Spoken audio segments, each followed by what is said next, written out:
아버지 하나님 살아있다는 것 의미 있습니다.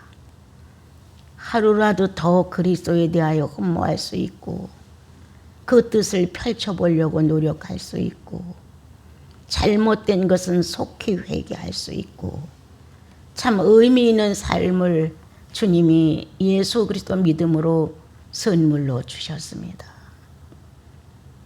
그리스도가 행해 주신 대로 나 너를 위하여 이렇게 기록하신 것처럼 우리들도 내가 믿는 예수를 본받아 나 그리고 너 우리는 서로가 사랑하지 아니하면 살 수 없다는 주님의 원리 안에서 우리로 공통 분모를 가지고 사랑할 수 있게 하옵소서. 육체를 가지고 이 땅에서 성탄절을 또 지나갑니다. 몇 번의 성탄절이 우리를 기다리고 있을지는 모르지만 새로운 성탄절, 다시 한번 내 육체 안에서 성탄절을 기념할 수 있는 의미가 살아날 수 있도록 오늘도 주님의 축복이 모든 성도와 저에게 함께 하시기를 원하오며 예수님의 이름으로 기도합니다. 아멘.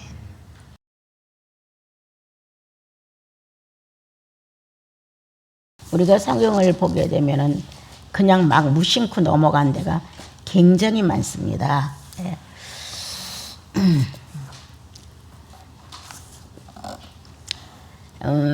이렇게 이제 아무리 예수를 잘 믿는다고 해도 사람들은 이제 거기다가 자기 중심적인 예수인 것 같아요.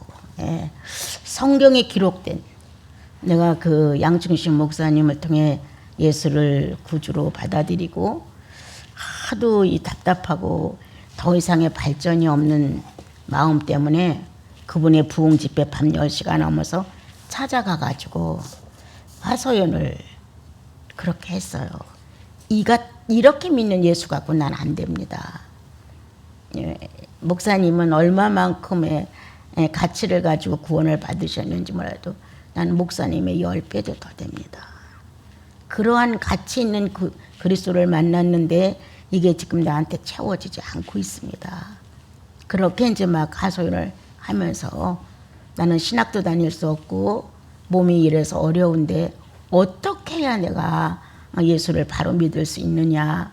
너 같으면 잘 믿는 거야. 아주 잘 믿는 거야. 너는 1등 성도야. 이렇게 그분이 말씀했는데 내가 눈물이 콱 쏟았어요. 이야, 내 애탐은 지금 예수님을 몰라 바닥에서 헤매고 있는데 이 정도 믿으면 너는 아주 1등 성도야. 이렇게 격려를 그분이 해 주셨습니다. 근데 내가 막 아니라고 이제 이렇게 뿌리치면서 아니라고 이렇게 나는 지금 아주 너무 이렇게 공허해서 어려움을 겪고 있노라고 이제 그런 얘기를 했었어요. 근데 이제 우리들이 진짜 예수 그리스도를 정상적으로 우리 영혼 안에 채워지지 않으면 자꾸 모가지를 빼고 뭐 필요한 거 없나? 뭐 좀 가져갈 것 좀 없나? 뭐 좀 얻어먹을 것 좀 없나? 뭔가 이렇게 모가지를 길게 빼고 필요한 것을 찾는 아주 수치스러운 모습이 우리들에게 있는 거예요. 예. 우리가 배가 고프면 뭔가 먹을 것을 찾아서 막 냉장고도 열고 부엌도 가보고 뭐 이렇게 하듯이 그렇게 그 수치스러운 모습을 드러내면서 하나님 자신의 성령 충만은 이제 생각지 않고 오직 내가 원하는 현재 내 육욕이 원하는 육체가 원하는 것을 이제 취하고 싶은 마음 때문에 그러한 모습을 많이 보죠. 우리는 그냥 대충 이렇게 성경을 읽어가면서 이렇게 성경에 기록이 되어 있었구나. 처녀가 잉태하여 아들을 낳을 것이요 그 이름은 임마누엘이라 하리라. 이렇게 이거에 대해서 우리가 관심을 갖고 조금 더 예수 그리스도가 이 땅에 오실 수 있었던 이러한 내용들에 대하여 우리가 관심을 가졌더라면 조금 더 진실한 예수를 믿을 수가 있었을 거예요. 여러분들이 노동하는 노동력은 굉장히 성실하고 칭찬할 만하고 훌륭하지만 예수를 찾는 노동력이 너무 없으세요. 예. 그 예수를 찾는 노동력이 있어야 이게 같이 맞춰가는데 육체가 막 피곤해지도록 노동을 하고 지치는데 예수를 찾다가 막 피곤해지도록 이렇게 녹초가 되지는 않는 것 같아요. 성경과 이 주님을 경외하는 어떤 영적인 시간을 심각하게 갖다가 보면 몸살하는 것 같거든. 끝나고 나면 몸살하는 것 같이 입안이 확 쓰고 아무런 의욕이 없어 세상에 대해서. 그렇게 이제 주님을 좀 더 갈망하게 되면 아무래도 영적인 주님 앞에서 내 자세가 조금은 달라지겠죠. 여기 프린트물을 드렸는데요. 침략과 불신의 결과로 예언을 받았어요. 예. 그 당시에는 이제 북왕국, 남왕국 두 왕국이 무너져 이렇게 갈라져 있었는데 북왕국이 침략을 했죠. 근데 왜 그랬냐면 항상 전쟁이었어요. 저마다. 우리는 어느 때 이런 예언을 듣는 것인가 이렇게 본다면 내 자신이 전쟁하고 있지 않은가 한번 돌아보셔야 돼요. 내 자신이 하고 싶은 것과 누리고 싶은 것과 갖고 싶은 것과 취하고 싶은 것 그 반대로 버려야 되고 용납해야 되고 용서해야 되고 이렇게 반대의 모습과 예수를 선택하는 모습과 세상을 선택하는 모습 속에서 우리는 전쟁을 하고 있다 지금. 이들만이 남북전쟁을 하는 것이 아니라 우리들도 성령의 소욕과 육체의 소욕을 가지고 전쟁을 하고 있다. 어느 정도 신앙의 경험이 있고 성령의 체험이 있는 사람들은 아주 빤히 합니다. 내가 이거 육체의 소욕으로 인하여 지금 주님 앞에서 내가 많이 어렵다. 성령의 소욕을 만족시키기 위하여 내가 나를 부인해야 되는데 내가 나를 부인하기엔 너무 아깝다. 이렇게 우리는 자신도 모르는 육욕과 신령한 욕심에 대하여 다투고 있는 거예요. 그래서 갈라디아서에서 기록한 서신서의 말씀처럼 성령의 소욕과 육체의 소욕이 전쟁을 일으키고 있어요. 이러한 그 당시에 그렇게 전쟁을 일으키고 있었을 때 이런 예언이 오게 됐어요. 그런데 이 예언을 신약에 와서 예수 그리스도를 통해서 잉태가 되니까 마리아의 몸을 통해서 그리스도가 잉태가 되니까 이 예언이 이루어진 것에 대하여 지금 글을 썼어요. 그러면 우리는 무조건 처녀가 잉태의 아들을 낳을 것이요 그 이름을 임마누엘 해 이렇게 끝나느냐. 어떨 때 이 예언이 떨어졌느냐. 어떤 상황이었을 때. 어떤 상황이었을 때 이 예언이 필요했고 이 예언이 떨어졌다. 그런데 이 예언이 많은 세월이 지난 이후에 실제화됐다. 이렇게 본다면 나와 여러분이 신앙생활을 지금 해나가면서 때때로 성령의 소욕과 육체의 소욕이 서로 전쟁한다. 침범하고 침략하고 이렇게 여러 가지 문제의 상황으로 온단 말이에요. 이랬을 때 이제는 가망이 없어. 이길 만한 가망이 없어. 내가 이겨야 소원 성취를 하는데 하나님이 이길 것 같은 거예요. 하나님이 이겨야 내가 모든 걸 포기하는데 용납이 안 되는 거예요. 잘 생각해 보세요. 가룟 유다가 예수 팔으려고 할 때 엄청 갈등한 거예요. 예? 그냥 덜커덕 은 30냥 받고 딱 팔은 것 같아요. 엄청 갈등했어요. 왜? 예수의 실체를 알았거든요. 그의 기적과 이적과 성품과 인격 너무 이런 랍비가 없거든요. 이런 거를 봤었을 때는 100% 긍정이에요. 사람들 앞에 나가서도 만약에 예수를 얘기한다면 자기가 느낀 대로 본 대로 얘기할 수 있을 거예요. 그런데 이렇게 대제사장들과 약속을 해서 은 30냥의 예수를 넘겨주기까지는 어마어마한 전쟁이 벌어졌던 거예요. 예. 이러한 갈등과 어려움과 방황 속에서 하다가 끝내는 넘겨주기로 악한 예언이 이루어지는 데 써지게 된 거예요. 누군가가 같은 동료가 은 30냥의 예수를 팔 거라는 기록이 있었단 말이에요. 그 악한 상황을 응하게 된 거예요. 누가 가룟 유다가 자기의 성격, 타고난 성격 이 자체가 이용당한 거예요. 간교하고 뭔가 자기 욕망에 강하고 또한 다른 입장에서 볼 땐 열등하고 이 열등과 여러 가지 사건 속에서 시달리게 되고 그럼 예수를 팔면 어떻게 될까? 정말 메시아로서의 모습이 드러날까? 뭐 내가 좀 팔았다고 하더라도 그 능력을 충분히 사용할 수 있지 않을까? 이런 갈등도 했을 것이고 팔지 말까? 팔지 않아야 내가 좀 유익을 보지 않을까? 안 팔면 그래도 나중에 메시아가 훌륭해지면 내가 그의 제자인데 그래도 한복을 감당하지 않을까? 이러한 성령의 소욕과 육체의 소욕, 어떻게 본다면 성령의 소욕이 아닌 육체의 타산만이 가득 차 있었을지도 몰라요. 그러나 일단 그가 예수 그리스도를 은 30냥의 악한 예언을 응하게 하는데 충실할 수 있었던 것은 성격 때문이었다. 그리고 갈등했다. 많이 갈등했다는 거예요. 해야 할까 안 해야 할까. 그런데 끝내 은 30냥에 팔았어요. 그는 공격을 받았어요. 예. 그리고 하나님을 이겼어요. 사단이 어마어마한 무기를 제공했어요. 그 무기를 안고 담대하게 예수를 팔아 악한 예언에 응한 자가 되어버렸던 거예요. 그리고 주님은 진 것처럼 어차피 역사를 이루기 위하여 예수 그리스도는 그렇게 가야 하는데 한 상에서 밥을 먹고 즐겁게 의논하고 함께 지냈던 그를 배신했던 거예요. 우리 시편에 보면 그런 사람이 나타나 예수님을 팔아넘기고 제비뽑고 하는 문제가 많이 나타나 있습니다, 여러분. 그와 마찬가지로 이제 우리들도 예수가 생생해.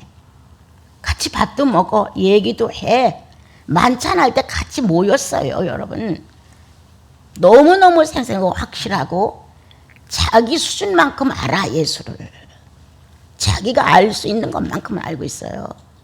그런데 그냥 자기를 넘겨주어 예수 그리스도를 팔아 넘기게 됐습니다. 이 두 상황을 보면서 이제 오늘은 나를 보는 거예요. 뭐 자꾸 은혜를 받으려고 하지 말고 옳은 이성을 찾아봅시다. 우리 조금 내가 예수인이라면 적어도 이렇게 생생하게 가룟 유다처럼 예수님과 함께 먹고 얘기 나누고 기적도 보고 많은 사람들이 군중들이 몰려와 예수를 칭찬하고 다 그 속에 있었단 말이에요. 그러한 생생한 현실을 경험했는데도 불구하고 자기 자아의 본능이 꿈틀거리니까 이걸 못 이긴 거예요. 네. 못 이기고 한번 팔아보면 어떻게 될까? 이익과 손해의 갈등도 어마어마하게 했던 거예요. 예수를 버린 이후에는 어떤 사건이, 예수를 그대로 믿고 나가면 어떤 사건이, 이러한 육욕에 대한 타산이 어마어마하게 지나가고 있었단 말이에요. 예. 그런데 끝내 팔아서 그는 악한 예언의 주인공이 되고 말았습니다, 여러분. 오늘 다시 이렇게 이스라엘 민족이 어려워 이 북쪽과 남쪽이 전쟁을 계속해 백성들은 살 수가 없고 많은 것들은 비폐해지고 어려워졌는데 희망이 없었어요.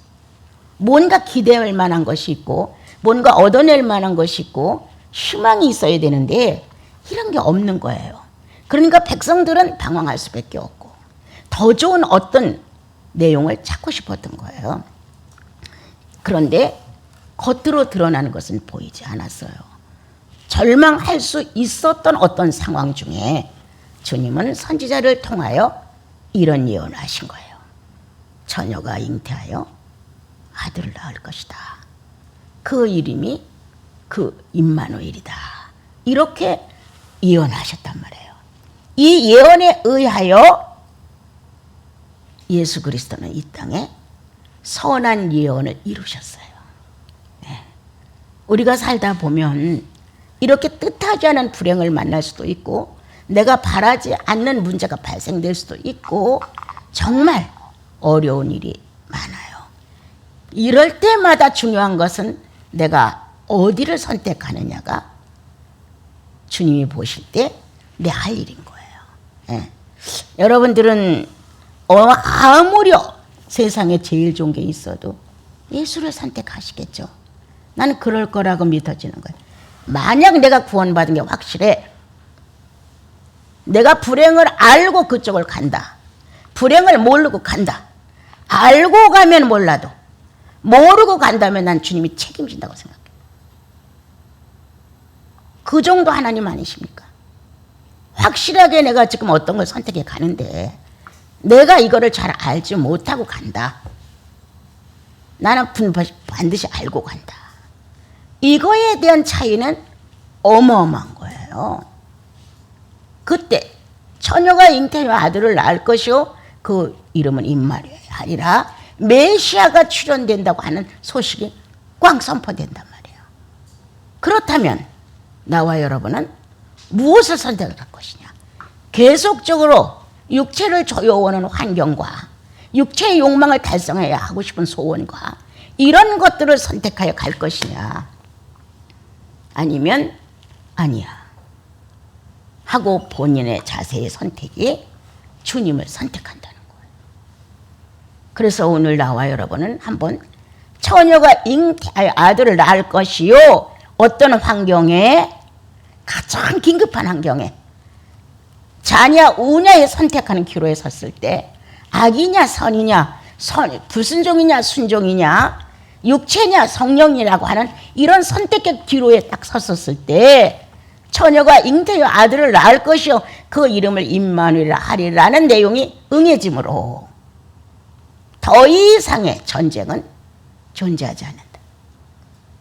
거기서 이미 내 모든 것은 결정이 났다. 하나님의 거룩하고 선한 예언이 이루어졌다는 거예요. 여러분, 나쯤 작은 인생 하나 뭐 아무것도 아닌데 이렇게 하면 안 돼요. 그 작은 인생 나쯤 때문에 십자가에 못서 박으신 거예요. 그래서 나 같은 거 이렇게 많은 인구 중에서 나 하나쯤 어떻게 됐다고, 뭐 내가 일생 주님과 이렇게 선하게 살았는데 한 번쯤 잘못했다고 뭐 어째? 이렇게 하는 게 망하는 거예요. 아니지. 내가 가장 지금 곤고하다, 가냐 나냐의 선택의 기로에 서 있다. 과연 처녀가 잉태하여 아들을 낳을 것이라는 메시아의 탄생이 내 지금 사생활에서 이루어질 것이냐, 아니면 내 사생활 중에서 메시아의 탄생은 없는 것이냐, 어떤 거냐 이거죠. 나와 여러분 현실을 살아가면서 만난 것, 북한의 북쪽 이스라엘, 남쪽 이스라엘 전쟁 속에 모든 게 다 어려워졌어요. 먹고 살 것도 별로 없어. 어마어마한 전쟁에 시달려서 이젠 실직 날 대로 났고 기대도 없어.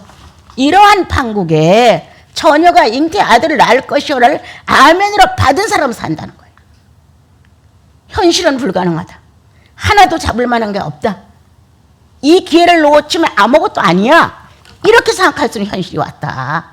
그런데 창세에 기록해 놓으신 여자의 후손이 인생의 이 갈등과 방황을 깨끗이 해방으로 정리시킬 수 있는 예언이 이루어진다는 거예요. 여러분 이해하실 수 있으면 지금 이해하실 수 있어야 되는 거예요.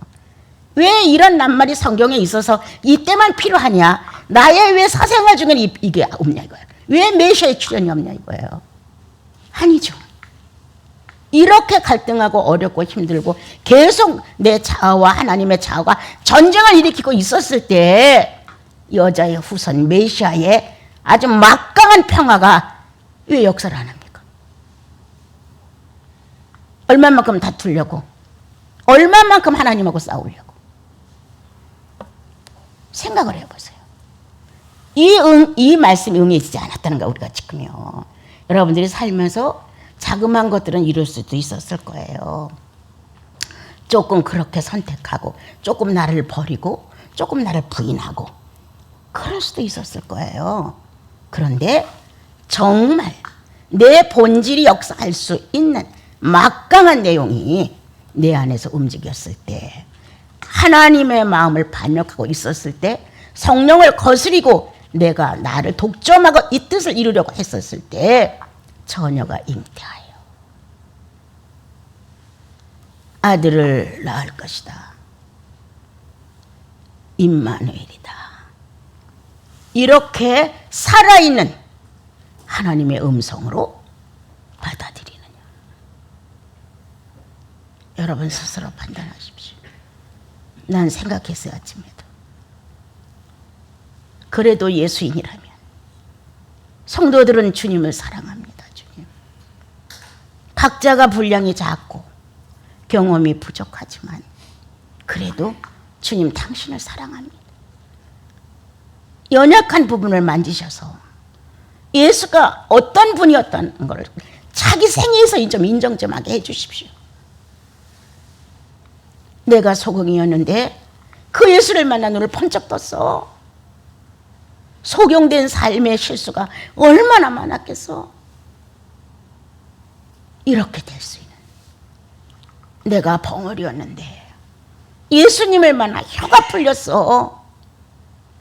오직 자기 하나만을 변호하는 혀, 오직 뭔가 요구하는 혀, 못마땅하면 오기 품는 혀. 이랬던 내가 예수를 만나 축복의 혀로 바뀌었어. 너그럽게 용서하고 불쌍히 볼 수 있는 혀로 바뀌었어. 이렇게 예수 그리스도의 살아계심이 나와 여러분의 영육의 전쟁이 심해질 때 처녀가 잉태하여 메시아가 선포되느냐. 성령과 육체가 이렇게 전쟁을 일으킬 때, 하나님의 성령과 내 아담의 자아가 전쟁을 일으키고 있었을 때 모든 게 다 뭐 듣기도 싫고 보기도 싫은 거야. 왜? 내 목적을 이루기 위해서. 이러한 상태에 있었을 때 정말 구원받았어? 그럼 주님이 말씀하실 거지. 처녀가 잉태의 아들을 낳을 것이야. 그 문제를 쫙 갈라버리는 선포를 할 것이다. 그거 없으면 버린 자식이야. 나는 그렇게 생각합니다. 그 정도 주님이 책임을 안 져줘. 내가 죄악으로 가는데 구원받은 내가 정말 몰라서 헤매고 간다면 난 그렇게 책임진다고 생각해요. 알면서 가는 건 상실한 마음대로 버려 들어오시는 것뿐이야. 그러면 거듭남이 확실히 있다면 영혼의 세계를 손해볼 수는 없죠. 거듭남이 확실하다면 육력을 만족시키기 위해서 영생을 무시할 수 없죠. 나는 없다고 생각해요. 내가 어느 날 어떤 성도들의 어떤 문제로 내가 많이 고민한 적이 있었어. 그때 내 마음에 약간의 울림이 왔어요. 고민하지 마라. 거듭 낳느냐 안 낳느냐가 결정을 줘준다. 이 마음이 온 거예요. 열매를 보면 그 나무를 알지 않느냐? 아, 그렇습니다, 주님. 거듭 낳느냐 안 낳느냐가 중요한 거예요. 거듭 낳았으면 주님이 책임을 져주는 거예요. 거듭 낳는데도 불구하고 자아의 만족을 위해서 예수를 버리고 간다면 상실한 마음대로 버릴 것이고, 하나님께서 거듭 낳는데 몰라. 이렇게 분별력이 없고 철없이 어린아이 같으면 딱 막는다는 거예요. 어떻게? 내 멋대로 하고 싶은 발람 앞에 누구를 세웠어요, 여러분? 천사를 시켜서 못 가게 했어요. 주님 그 정도 실력 없습니까, 여러분? 그분이 살았다고 우리 말하잖아요. 생존한다고 말하잖아요. 함께 산다고 말하잖아요. 그런데 왜 그러한 역사는 무시해? 난 발람만도 못한가? 여러분 아니죠. 우리 발람만 못하지 않아요. 발람은 하나님께서 선정한 예언자가 아니었어요, 여러분. 그런데도 불구하고 일처리를 주님이 하셨단 말이에요. 그리고 기록하기를 미친 선지자가 이렇게 나옵니다. 정신이 오락가락했다는 거예요. 건전하지 못했다는 거예요. 욕망에 못 이겨서 이스라엘을 뇌물을 받고 저주하라는데 이해가 됐던 거예요, 여러분. 우리가 발라면 못합니까? 나귀가 서서 가는 길을 막았다고 말하지 않습니까? 당당하십시오. 구속이 확실합니까? 주님은 우리가 발람보다 더 확실한 자녀라는 거예요. 정말 너무 몰라? 내가 나귀 앞에 전사를 세울게. 이렇게 해서라도 이스라엘 민족을 책임져 주셨죠. 여러분, 나로 전락되려고 하는 이 파괴되는 가정 앞에 처녀가 잉태하여 아들을 낳을 것이야 라는 예언을 받아들일 수 있는 마음이 되었을 때 너를 끌어안을 수가 있잖아요. 나 이렇게 붙들고 쩔쩔맨 게 아니라 너 주님이 책임져 주셨잖아. 살 중에 살이요 뼈 중에 뼈리라고 하나로 묶어 주셨잖아. 이거는 하나님의 창조의 원리예요. 한 가정이 세워질 수 있는 부부의 원리예요. 예수 그리스도와 성도의 원리라고 에베소서에 기록하셨어요. 내가 처녀가 잉태하여 아들을 낳을 것이야 라는 음성을 듣고 성령을 선택했다면 그 능력은 너에게까지, 반드시 그렇습니다. 너에게까지. 그러므로 갈 바를 알지 못하고 쩔쩔매고 있었을 때 상대의 선택의 결정을 보는 그가 선택한다. 처녀가 잉태하여 아들을 낳았어 라고 강력한다. 너가 아닌 우리로. 우리는 예수의 음성을 들었다. 하나님을 만났다. 그리스도의 실존 속에 있었다라고 합의할 수 있을 만큼 현실해야 된다. 왜 처녀가 잉태하여 아들을 낳을 정도의 그 어마어마한 대사건을 그렇게 무시했어요, 우리가? 얼마나 무시했어요. 물질 조금 가지고 자존심 조금 가지고 얼마나 몸부림을 치며 그 예언의 선함을 우리는 박차고 나갔어요. 안 됩니다. 여러분들 기도하셔야 합니다. 이 좋은 아름다운 하나님의 이 좋은 예언을 주여 내가 이루어지지 않겠습니다. 나에게. 처녀가 잉태의 아들을 낳든지 말든지죠. 내 소원만 이루어지면 되죠. 이렇게 불량자의 모습을 갖춘 게 주여 나였습니다. 오늘 남북전쟁에 시달려 더 이상의 소망이 없고 가난할 대로 가난해진 아주 비참하리만큼 연약해진 그때에 주님은 멋진 예언을 보내셨다. 내 육체와 거듭난 성령의 자아가 싸울 대로 싸워서 지칠 대로 지쳐가는 이때에 처녀가 잉태하여 아들을 낳을 것이다. 이렇게 전쟁을 마감해버리고 성령의 소욕에 나를 던진다. 내 뜻대로 하지 마옵소서. 아버지 뜻대로 하옵소서. 이렇게 처녀의 잉태의 예언을 직접적으로 받아들인다. 여러분, 우리 구원받은 사람 특권 아닙니까? 아주 멋진 특권이죠. 그리고 그 이름을 임마누엘이라 함께한다. 너 성삼위는 우리가 됐죠. 함께하게 됐죠.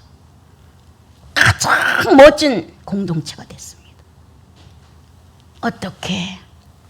처녀의 잉태서를 영접한 공동체. 자아 속에서 전쟁이 계속되고 또 계속돼서 이제 어떤 것도 기대할 수 없을 만큼 가난뱅이가 자 떨어진 옷을 입고 있는 우리에게 처녀의 잉태설은 새로운 창조를 가져왔다. 육체가 요구하는 것을 이루는 게 아니라 영이 요구하는 소원을 이루게끔 만들어 놨다. 구원이 확실합니까? 거듭남이 확실합니까, 여러분? 난 예수를 만족하게 드리고 싶은 게 본심이에요. 예. 나 무엇 하나 어떻게? 이거 아무것도 아니에요, 여러분. 주님을 사랑하는 여러분들, 우리가 예수 믿어서 어쩌다 만났습니다. 이렇게 한 길을 같이 가자고, 싫을 때도 좋을 때도 말하지 않고 그 길을 가려고 다 노력합니다. 왜? 거듭났으니까, 확실하니까. 난 그렇게 생각해요. 뭐 이렇게 쩔쩔매? 구속보다 더 능력 있는 게 어디 있어? 왜 그렇게 붙들고 애를 써? 내 안에 나를 주관하시는, 함께 하시는, 너와 함께 끝날까지 같이 간다. 이건 나를 보장하는 거 아니에요? 확실히 보장하는 거죠. 여기에서 나와 여러분은 그분과 함께 처녀가 잉태하여 아들을 낳았다는 현실이 이루어진다면 그 아들은 나와 함께 가고 있습니다.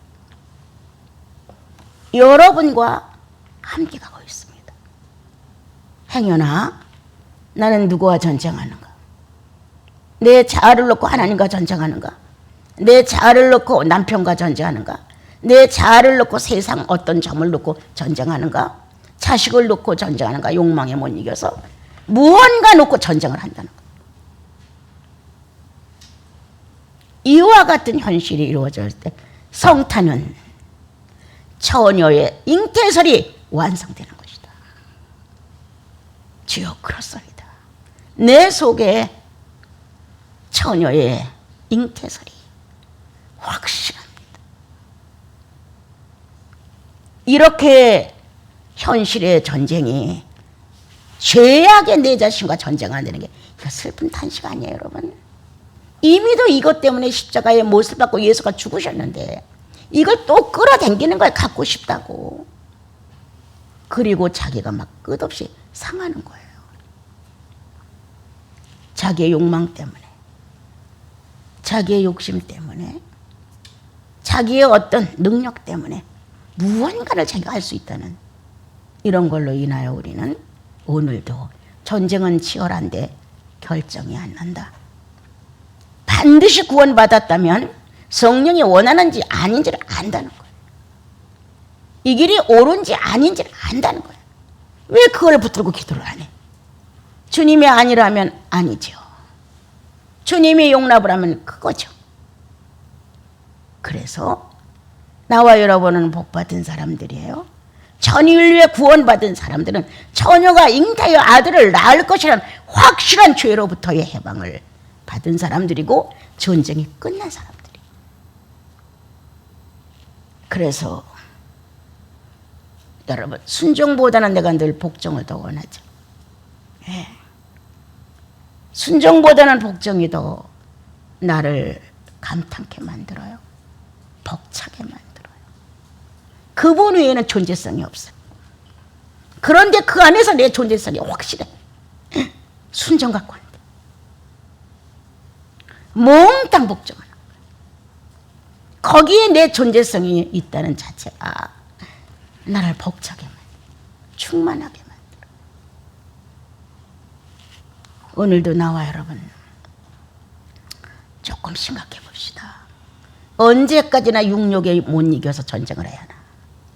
언제까지나 이렇게 내 악한 성격으로 인하여 성령을 거스리고 성령의 소욕을 거스리면서도 그냥 가룟 유다처럼 그렇게 결정적인 데서 악한 예언을 성취하고 마는. 안 되죠, 여러분. 안 되고 말 거예요. 여러분들은 귀한 분들이에요. 예수 믿고 구원받는 다 귀한 사람들이에요. 구원이 없으면 어쩔 수가 없어. 그건 어쩔 수가 없어. 그건 우리도 해결할 수가 없는 일이에요. 우리가 구원받았다고 해서 해결해 주냐? 못해줘. 오늘 주님은 자유의지의 선택권을 가지고 남북의 전쟁으로 인하여 아주 가난해버린, 더 이상 싸울 만한 능력도 없는, 싸울 만한 힘도 없는 쌓을 만한 어떤 먹거리도 없는, 지탱할 수 없는 이러한 형편에 더 이상은 못 살겠다 라는 자아의 반응 앞에 처녀가 잉태하는 소리가 들립니까? 육욕에 불붙어서 성령을 거스리고 내가 원하는 선악과를 딱 따서 자기 품속에 감추고 있는, 거기에 처녀가 잉태하여 아들을 낳으리니. 예, 그렇습니다. 구속은 오늘 아들을 선포합니다. 그래서 나와 여러분은 어떨 때 이 예언이 이루어져야 되느냐? 우리의 일생을 통하여 100번의 이런 문제가 온다면 100번 다 성공해야 돼. 100번 다. 100번 다 육체의 소욕이 성령의 소욕에 들어가야 돼.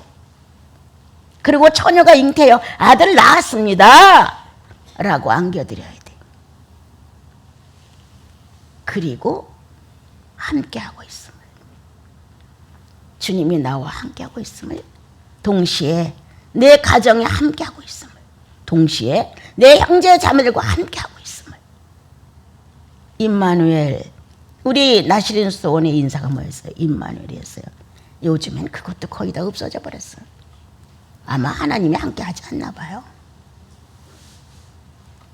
내 속에 주님 충만하면 당신 속에도 충만하기를 원하시잖아요. 축복해 주잖아요. 그것처럼 꼴 보기 싫은 거 없어요. 성령 거스리고 자기 멋대로 하는 것만큼.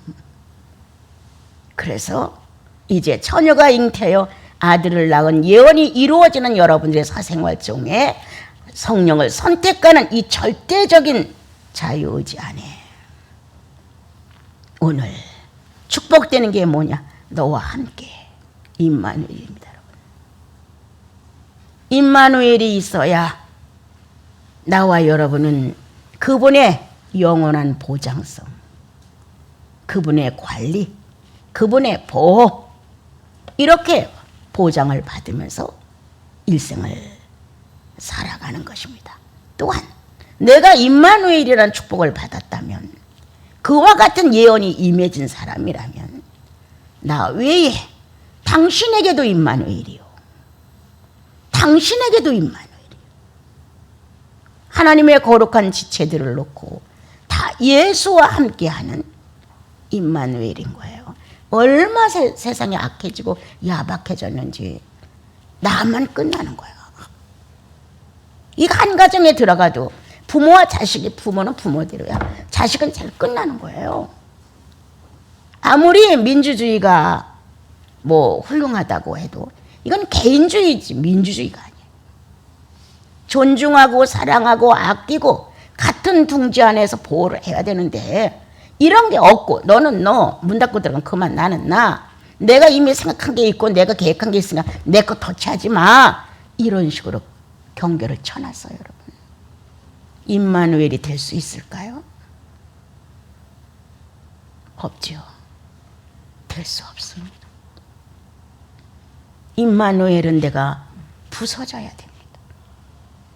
내가 부서져야 상대를 볼 수 있지. 내가 큰 우상이 되어서 앞에 앉아 있는데 어떻게 상대를 봅니까, 여러분? 오늘 첫 시간은 이 두 번째까지 가려고 했는데 첫날이니까요, 짤막하게 임마누엘이라는 이 내용, 그리고 처녀가 잉태했는데 어떨 때 이와 같은 말씀이 예언되었고, 이 말씀이 와서 이루어짐으로 인하여 우리에게까지 어떤 영향을 주었느냐. 이 내용을 받아들이는 민족은 이스라엘 민족이에요. 그리고 그 당시 예수 그리스도가 오셔서 현실화시킬 수 있었던 시대는 암울한 시대였어요. 메가피 시대라고 400년 동안 영적 상태가 무가됐던 시대였어요. 로마가 점령을 하고, 그리고 거기에서 새로운 법, 복음의 법이 출발되어 나온 거예요. 우리가 무지하게 됐을 때, 희망이 없을 때, 암울하게 됐을 때, 무언가 갈피를 잡지 못하고 혼돈 속에서 어려워할 때, 이때 하나님의 거룩한 예언은 응해져야 한다. 여러분에게, 나에게 가룟 유다 같이 악한 예언을 받아가면 아니 된다.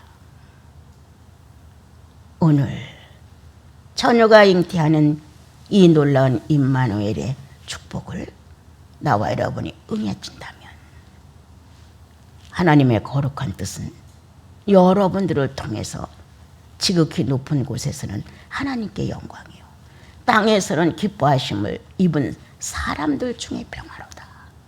이렇게 기록된 것이 사치품이 아니에요, 여러분. 시 한 구절이 아니에요. 신앙을 아는, 영생을 아는 사람들의 현실이에요, 여러분. 그래서 지극히 높은 곳에서 하나님께 영광이요, 땅에서는 그 기뻐하심을 입은 사람들 중에서, 다가 아니야, 사람들 중에